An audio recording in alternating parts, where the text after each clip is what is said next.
All right, so let's dive right in. Today we're looking at something that's probably affecting a lot of you listening. Right now, I mean, it's hard to miss the 2025 flu season. And yeah, it's not looking good, folks. It's turning into the worst one we've seen in, what, like 15 years?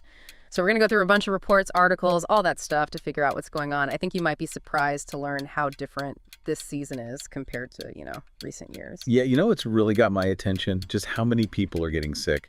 The numbers the CDC is putting out, they're seriously comparable to, like, sometimes even worse than peak COVID in some places. Yeah. It just goes to show you that infectious diseases, they can still really do some damage. Yeah, no kidding. These numbers are pretty scary. I mean, we're talking, as of mid-February, over 24 million cases of the flu, right? Over 310,000 people have had to go to the hospital, and over 13,000 deaths.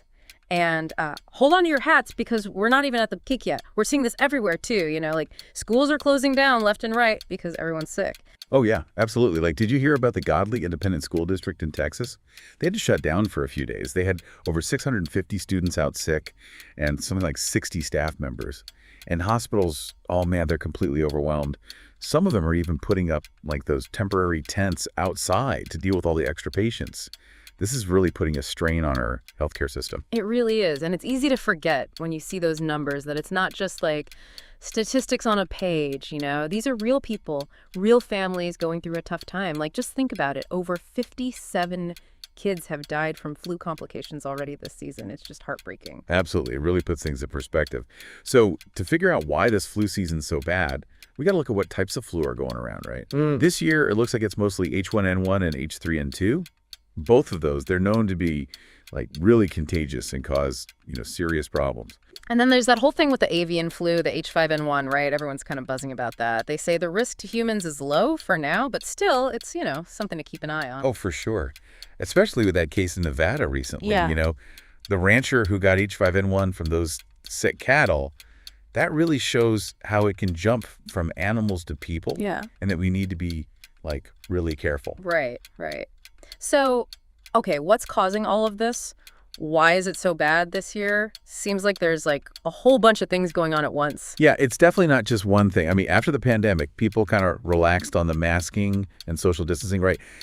And on top of that, this year's flu shot, well, it's not as effective as we were hoping. So those two things together, that's got to be part of it. Yeah, and then some of these articles keep mentioning this immunity debt thing. What exactly is that? It's really interesting. Basically, the idea is our immune systems are used to fighting off like all these viruses and bacteria all the time, right?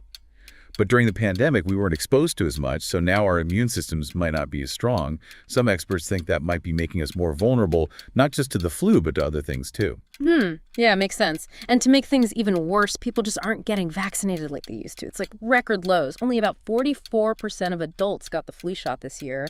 And get this, only 45% of kids.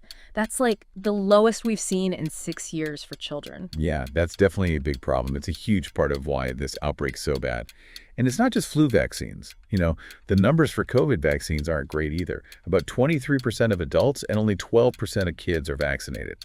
That's like another layer of risk. So, okay, given all this, how are people dealing with it? What are, individuals, communities, the authorities, everyone, what are they doing about it? Well, the CDC, they're still pushing for the basics.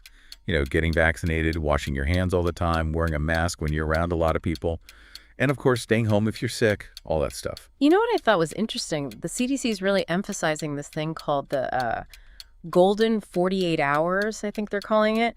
Basically, if you take antiviral meds within 48 hours of your first symptoms, they work way better. So get on it quick. Right, exactly. Early treatment can make a huge difference in how sick you get and how long it lasts. And we're seeing communities doing all sorts of things. Some schools are shutting down for a bit, while others are like, hey, work from home if you can. And some places are even, bringing back mask mandates and social distancing rules. Yep. And hospitals, they're doing what they can. They've got like these triage systems in place, which basically means they're prioritizing the most urgent cases. They're setting up flu clinics, trying to increase capacity, anything to handle all this. It's all hands on deck. And then there's the economic impact, which, we can't just ignore that. The Brookings Institution, they're saying that just 1 week of school closures because of the flu could cost the U.S. like $20 billion. It's crazy, right? And that's not even taking into account all the businesses that are losing money, especially like those in the travel and service industries. Right. It really shows how connected everything is, health, education, the economy. It all gets hit when we have a flu season like this. Yeah, no kidding. It really makes you think. But okay, let's not dwell on the doom and gloom too much. Let's shift gears a bit and look at some potential solutions, maybe some strategies that are being discussed to combat this thing. I'm really curious about this idea of a universal flu vaccine. What's the deal with that? Oh, yeah, that's a great topic. Let's dive into that next. Yeah, so I mean, this flu season is pretty rough, no doubt, but it's not all bad news. There's a ton of research going on, a lot of really innovative stuff that could totally change how we deal with the flu in the future, Like those universal flu vaccines, right? You mentioned those earlier. The idea of just like one shot and you're good for life. That sounds almost too good to be true. Right. It would be amazing. No more annual flu shots. And it's not just some fantasy. I mean, there are actual scientists, research teams all over the world who are working on making these universal vaccines a reality. So, okay, what are the biggest challenges they're facing? And realistically, how long do you think it'll be before, the average person could get one of these universal vaccines? Well, the main problem is the flu virus itself. It's like constantly changing, mutating. So it's really hard to create a vaccine that's going to last a long time and protect against all the different possible strains. But the good news is researchers are making progress. They're focusing on pinpointing the parts of the virus that don't mutate as much, kind of like finding its weak spot, So they're trying to target the parts that are the same in all the different flu strains instead of the parts that are always changing. Exactly. It's pretty complicated stuff, but the research is really promising. It's hard to say for sure when a universal vaccine will be ready for the public, but some experts think we might see it in the next 10 years or so. Wow, that would be incredible. But until then, I guess we still need to focus on getting people to take the current flu shot, right? Absolutely. I mean, we need to make sure people are getting the right information. Yeah. That they really understand why getting vaccinated is so important. Public health messages need to be clear and simple, and we need to adapt them to different communities. And of course, addressing people's concerns and fighting back against all that misinformation out there, that's huge. One thing that I kept seeing in these articles was this emphasis on international cooperation, like working together globally on public health. And well, it seems like the U.S. pulling out of the World Health Organization hasn't exactly helped with that. Yeah, that's a really important point. I mean, flu viruses, they don't stop at borders, right? Right. So we need a global strategy to track them, to share data, to coordinate our response. Getting back involved with organizations like the WHO, that's essential for that.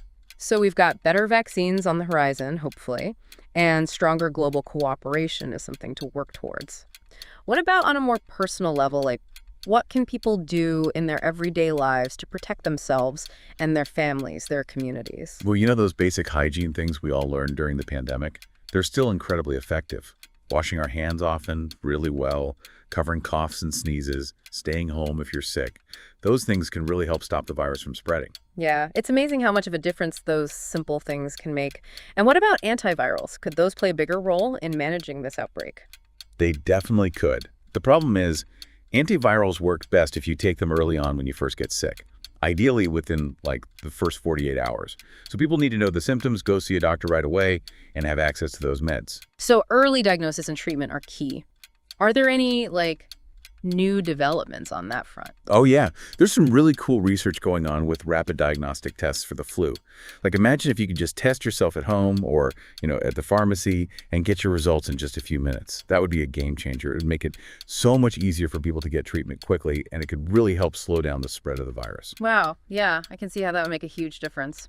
Fast and accurate testing, that's what we need. Okay, let's talk a little bit about the economic side of things. Are there any strategies out there to lessen the financial hit from this outbreak? Well, some economists are suggesting things like, giving targeted financial support to the businesses that are hurting the most, like those in travel and hospitality. And others are talking about tax breaks or even subsidies to encourage businesses to offer paid sick leave. That way, people wouldn't feel pressured to work when they're sick, which would help prevent the virus from spreading even more. Right. Yeah, it makes sense to support those businesses and make sure people can stay home and recover without, worrying about their paycheck. One thing that really jumped out at me while I was reading these articles was this discussion about a possible link between like how bad this flu season is and climate change? Oh, yeah. Good catch. There's more and more research coming out about how, changing weather patterns like warmer winters and milder springs could be affecting when flu season happens and how severe it is. So this is about looking at the bigger picture, right? Like addressing climate change as a way to maybe reduce the risk of future pandemics, and not just flu, but other infectious diseases too. Exactly. It's all about recognizing that human health and the environment, they're totally connected. We need to think about disease prevention from a broader perspective. It feels like we've covered so much ground here. I mean, from all this advanced vaccine research to simple things like washing your hands, there are just so many different ways to approach this flu crisis. But, for the average person listening, what are the main takeaways here? What should they be thinking about? I think the most important message is this. This flu season is serious, definitely, but it's not the end of the world, okay? We have the knowledge, we have the tools, individually and as a society, to get through this and to prevent future outbreaks from getting this bad. Okay, that's good to hear. So before we wrap up, is there anything else you want to highlight? Any final thoughts for our listeners? Wow, I mean, we really went deep on this flu season, huh? Yeah. Easy to get caught up in all the, scary news and all those numbers. But, I think it's important to remember that we can do something about it. We're not just sitting ducks here. I totally agree. Even the little things can make a big difference. Something as simple as washing your hands like really well and often, that can have a ripple effect. It protects you and the people around you. Yeah, it's all about that, shared responsibility, right? Like realizing that the choices we make affect everyone, especially people who are, more vulnerable. Exactly. And I think this, this whole deep dive has really shown how connected everything is. Like, we've seen how the virus spreads, the public health measures, the decisions people make, even like the economy.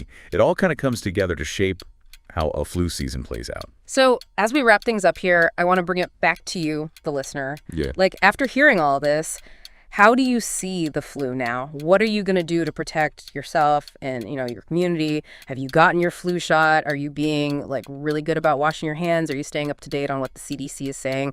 All that stuff. Yeah, those are some good questions to think about. And remember, this flu season's been rough, but it's not like a reason to give up. Knowledge is power. When we understand how this outbreak happened, we can make better decisions. We can get through this season safely and be more prepared for next time. I like that. It's like, even when things are tough, there's always something we can do. There's always hope. I mean, we've seen a lot of bad news lately, but I hope you're leaving this deep dive feeling, more informed, more in control, and maybe even a little bit optimistic. Me too. The flu is serious, definitely, but we can handle it. If we work together, if we stay informed, if we take those simple but important steps, we can get through this and build a healthier future for everyone. Yeah, perfectly said. Thanks for joining us for this deep dive into the 2025 flu season. Stay healthy out there, everyone.